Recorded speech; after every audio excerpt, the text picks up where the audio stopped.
I never thought I'd end up here, honestly. I thought I knew everything about Lisa. She was the kind of girl who always had the perfect comeback, the sharpest tongue, and a way of making you feel like she was just a little bit better than everyone else. We met in college, and from the start she was ambitious, confident, and a little bit bitchy, exactly the kind of woman I thought I needed. We got engaged after 2 years of dating, and I was stupid enough to believe we had a future that was somehow solid and unbreakable. The signs weren't obvious at first. She was always busy, busy enough that I thought it was just her being ambitious. She worked late, traveled for work, and had this tendency to be dismissive when I asked about her day. It was subtle, small things, missing phone calls, late nights where she'd be working, and a strange new secretiveness about her phone. I tried not to jump to conclusions, but I felt a gnawing suspicion already, but I buried it. I told myself she loved me, that I was paranoid. Then came the wedding.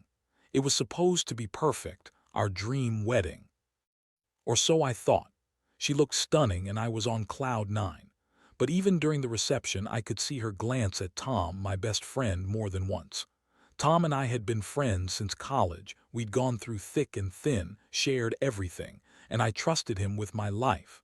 But that trust was about to be shattered in the most brutal way possible. It was late at night, and Lisa had drunk a little too much. I was outside smoking a cigar, watching the stars, when I saw her slip out of the reception area. She was heading toward the guest house, something I usually wouldn't think twice about, but that night something made me follow her. I stepped quietly behind her, my heart pounding harder with every step. I wasn't planning to spy, but I couldn't shake the feeling that something was wrong, especially after all the weird little clues I'd been ignoring for months. What I saw froze me in place. Lisa was in the guest house, already half undressed, her top gone, and Tom was on her. They were tangled together on the couch, kissing like they'd been doing it for hours. Her hands were all over him, and he was whispering things I didn't hear but could imagine. I felt a punch in my stomach, like someone had hit me with a sledgehammer. My first instinct was to yell, but I just stood there, rooted to the spot, watching everything unravel in front of my eyes. I saw her lips on his neck, her hands exploring things they shouldn't have been exploring. It was so fast, so brutal. All those years of trust gone in a matter of seconds. And Tom, my best friend, right there betraying me like it was nothing. I didn't move for what felt like forever. When I finally turned around and slipped back into the shadows, my mind was racing. I felt like I was going to be sick. I felt betrayed, humiliated, and furious all at once. How could she do this? How could Tom? How did I miss all the signs? I wanted to confront them right then, right there, but I knew it wouldn't change anything. I needed to process this, figure out what to do next. But one thing was clear. My life was about to change forever, and I was not prepared for what was coming. The next morning, I woke up with that heavy, sinking feeling in my chest that I knew all too well now. The kind of feeling that settles in your gut and refuses to go away. I kept replaying what I saw the night before, over and over, as if I could somehow find a different ending. But there was no denying it anymore. Lisa, my wife, had been cheating on me with Tom, right before our wedding. The thought made me want to vomit, but I kept it down, mostly because I was afraid of what I might do if I didn't. I didn't sleep well that night. My mind was a storm of confusion, anger, and heartbreak. I kept thinking about all the times she'd been dismissive, the way she'd lied about where she was when she was really with him. I remembered the late-night calls she'd refused to show me on her phone, the little hints of secretiveness that I brushed off because I didn't want to believe the worst. Now I knew. I really knew, and it cut me so deep it hurt physically. I decided I had to confront her. I couldn't keep pretending everything was fine, not after what I saw. I waited until she came home that afternoon, trying to act normal, but inside I was boiling with rage. When she finally walked through the door, I just stared at her. She was wearing that bitchy smirk, that I'm better than you attitude she always had when she was annoyed, and I knew this was the moment. "Lisa," I said, my voice cold and trembling all at once. "I saw you last night, in the guest house, with Tom." Her face froze, and she looked at me like I'd just spoken in a foreign language. Then she rolled her eyes and scoffed. "Oh, come on," she said, crossing her arms. You're overreacting, you saw nothing, maybe you're just jealous, that's why you're making a big deal out of this." I couldn't believe the audacity of her, the way she kept lying, the way she tried to pretend it was nothing. I clenched my fists, feeling the rage bubbling up. "Don't lie to me, Lisa, I saw everything. You and Tom in the guest house, kissing, touching. How long has this been going on? Weeks? Months?" She scoffed again, her eyes narrowing. "First of all, you're crazy. I don't know what you're talking about. Maybe you're just stressed about the wedding, or maybe you're paranoid because I've been busy with work. Whatever it is, it's not what you think." That's when I lost it. I told her I'd seen enough, that I wasn't going to be played the fool anymore. But she just kept spinning her lies, throwing out insults and acting like I was the one with the problem. She said, "You're just jealous because Tom and I are better for each other than you and I ever were. You're so insecure, you're making this about sex, but it's about what I want. You're not enough for me anyway." Her words hit me like a punch in the stomach. I felt my heart break all over again. How could she be so dismissive, so bitchy about the whole thing? She was lying through her teeth, and I knew that, but hearing her say those things made me feel even more betrayed. I wanted to break something, yell, do anything but stand there and listen. But I knew I had to keep my composure. Not because I was strong, but because I knew that if I lost control, I'd do something I'd regret. That day, I walked out of that house feeling like I'd lost my mind. I didn't even bother to pack my things, I just left. I told her I needed space, that I'd be back later, but I knew I wouldn't. Not after what I'd seen, not after what she'd said. The betrayal cut so deep I wondered if I'd ever trust anyone again. I felt like a fool for ever believing in her, for ever trusting Tom, my supposed best friend. And yet, amidst all the rage and heartbreak, I also felt a strange sense of clarity. I wasn't going to let her get away with this. I was hurt and angry, but I realized I had to decide what I wanted next. Was I going to try to fix this? Was there any way back from this? Or was I better off walking away for good? That's when I started planning my next move, because I knew this wasn't going to end with me just walking away. Not without some kind of reckoning. The days that followed were a blur of confusion and anger. I couldn't focus on anything. And every time I closed my eyes, I saw her with Tom again. That image haunted me like a ghost, and I hated myself for feeling so helpless. I kept asking myself how I let it get this far, how I didn't see the warning signs. I wondered if I was just blind, or if I'd been so caught up in the idea of our future that I ignored all the red flags. I tried to reach out to Tom, but he wouldn't respond. I sent him a few messages, mostly angry and accusing, but he kept silent. I knew I needed to confront him face to face, or at least get some answers. The thing is, I didn't want some messy fight, but I also knew I wouldn't get any closure otherwise. I had to see him, had to hear what he had to say, even if I knew it wouldn't make things better. It was about finally understanding how deep the betrayal went. I set up a meeting with Tom. I told him I wanted to talk, that I needed to hear from him exactly what was going on. I didn't hold back. When we finally met, I went straight for the point. "Explain yourself," I said coldly. "How long have you been sleeping with my wife? Do you even care how much you've hurt me?" Tom looked uncomfortable, shifting in his seat, avoiding eye contact. He muttered some lame excuse about how things just happened, that Lisa was different and that they had a connection. He brushed it off like it was nothing, like I was just some guy who'd been used as a placeholder for her. But I didn't buy any of it.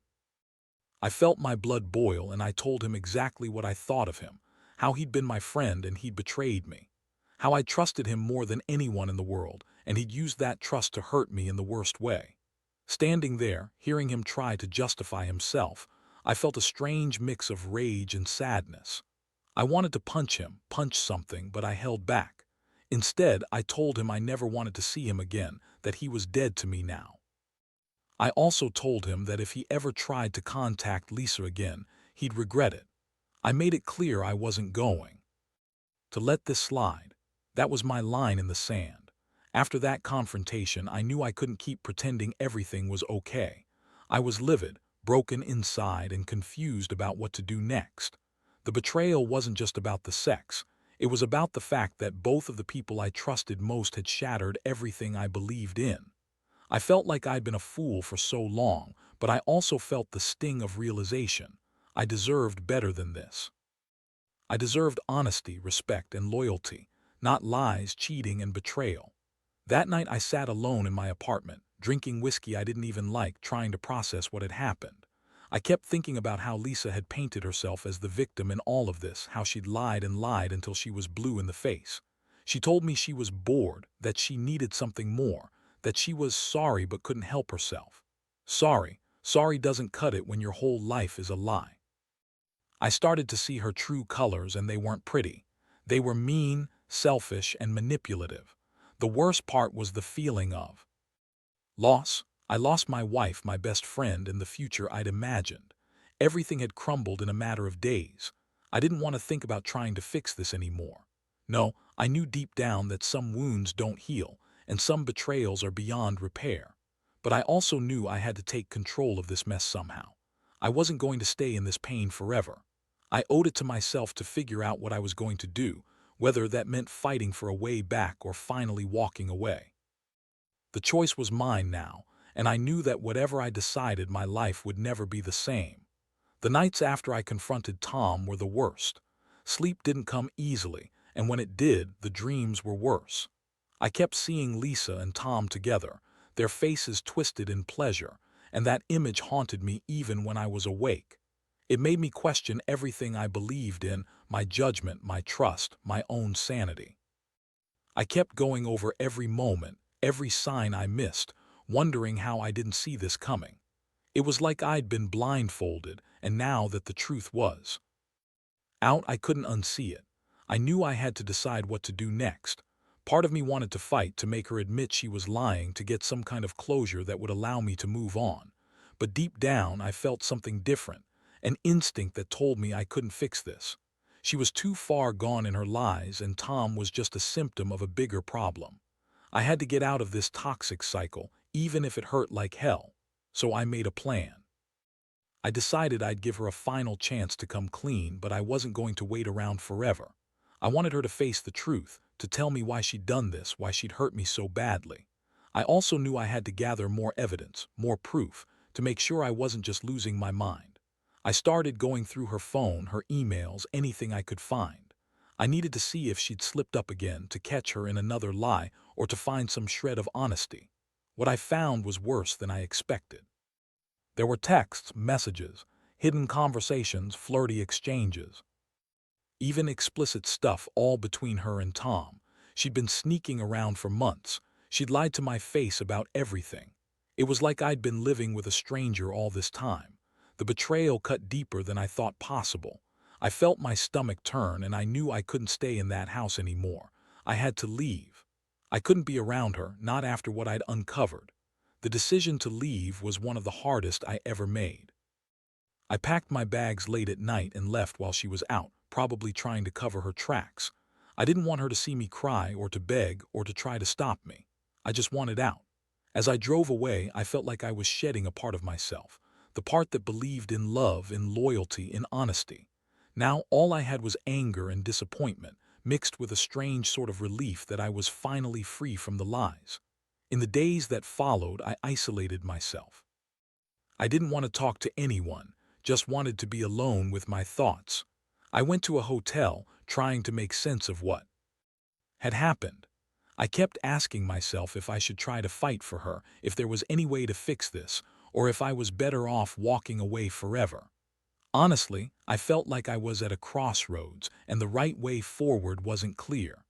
Part of me still loved her, but another part realized I deserved someone who wouldn't cheat, who wouldn't lie, who wouldn't be so cruel. Every day was a new battle with my feelings, rage at her, sadness for what we lost, and a strange hope that someday I'd find a way to forgive myself for trusting her.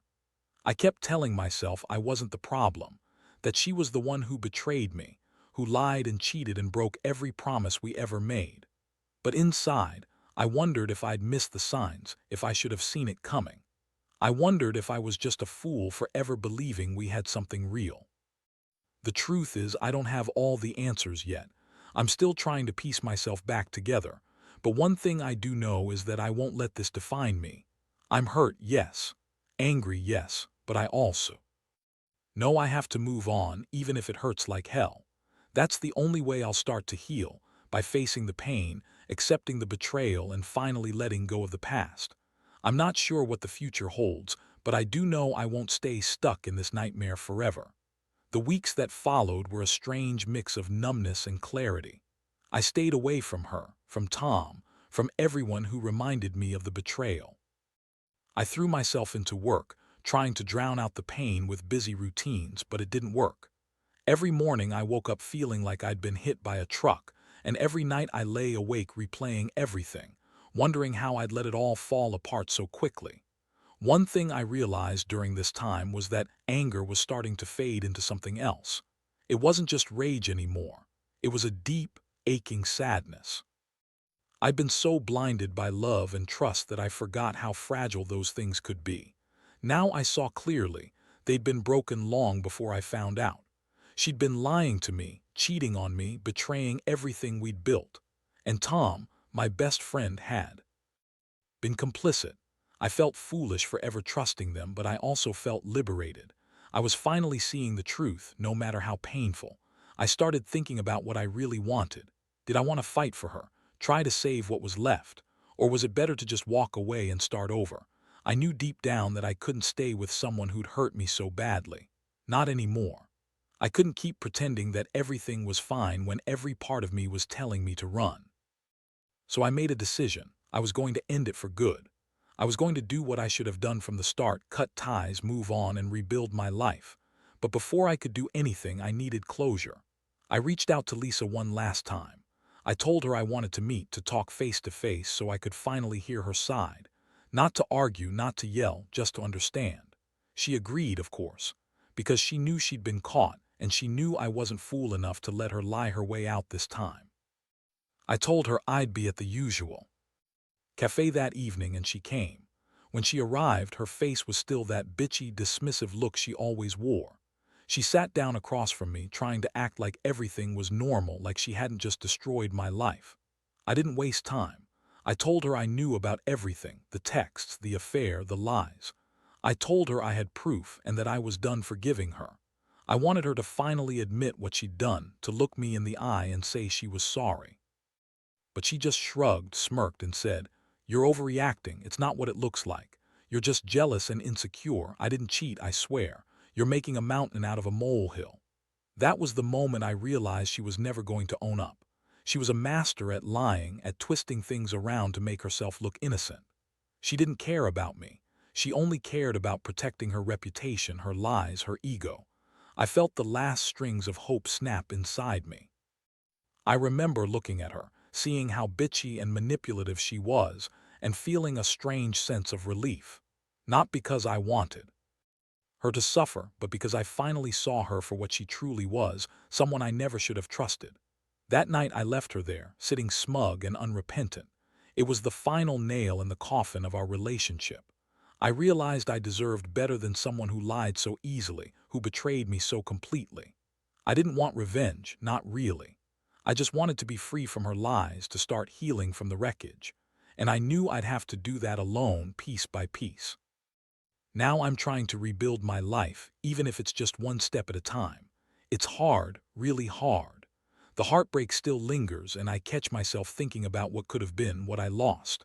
But a part of me feels lighter, knowing I finally faced the truth. I know I'll never forget, but I also know I won't let this define me forever. Sometimes, you have to go through the worst to find your way back to something better. And that's what I'm holding on to now. Hope that someday I'll find someone who's honest and loyal, someone who isn't bitchy and manipulative, someone worth trusting again. Looking back now, I realize how much this whole mess changed me, probably forever. I used to think trust was something you just gave freely, something you could count on to keep your world steady. But after Lisa and Tom, I see it differently. Trust isn't just handed out. It's earned, and sometimes it's shattered in an instant. That betrayal left a scar that's deep, but it also taught me something crucial. I have to know myself better, and I have to be more careful about who I let into my life. I've started going to therapy, not because I think I'm broken, but because I want to understand what happened. I want to make sense of the pain, to process it, and to learn how to trust again, not blindly but more wisely. I've also cut out everyone who enabled the lies, cut off Lisa's manipulative excuses and Tom's silence. It's been freeing in a way. I don't need those toxic people in my life anymore. What I do need is to rebuild my sense of self, piece by piece. The hardest part wasn't the cheating itself, but the betrayal of the person I thought I knew best. Lisa was supposed to be my partner, my confidant, the one I could always count on. Instead, she was a stranger who wore a mask of charm and bitchiness to hide her selfishness. That realization hit hard, but it also set me free. I no longer blame myself for trusting her. People are who they are, and sometimes you just get blindsided. The important thing is that I'm awake now, more aware and more cautious. I've started dating again slowly. It's terrifying to open my heart after being hurt so badly, but I know I can't let that fear rule me. I want someone who's honest, who treats me with respect, who won't lie or cheat or manipulate their way into my life. I don't need another Lisa or Tom. I need someone real, someone who values loyalty and truth as much as I do. This whole experience has made me realize how fragile happiness really is. People can be so good at hiding their true selves, and sometimes you only find out the truth when it's too late. But I also learned that I'm stronger than I thought. I survived the betrayal, I faced the pain, and I came out the other side still standing. That's what counts. I may have lost a lot, but I gained clarity. I gained respect for myself. So, here's my advice to anyone out there who might be going through something similar. Trust is fragile. Cherish the people who show you honesty and loyalty, but never forget that you have to protect yourself too. Pay attention to the signs, listen to your gut, and don't be afraid to walk away from someone who betrays you. It's painful, yes, but staying in a lie is worse. You deserve truth, respect, and someone who values you, not just when it's convenient, but always. I don't know what the future holds, but I do know I'll be okay. I've learned that sometimes the hardest lessons are the ones that teach you how to be better, to love yourself first and foremost. And that's a lesson I'll carry with me for the rest of my life.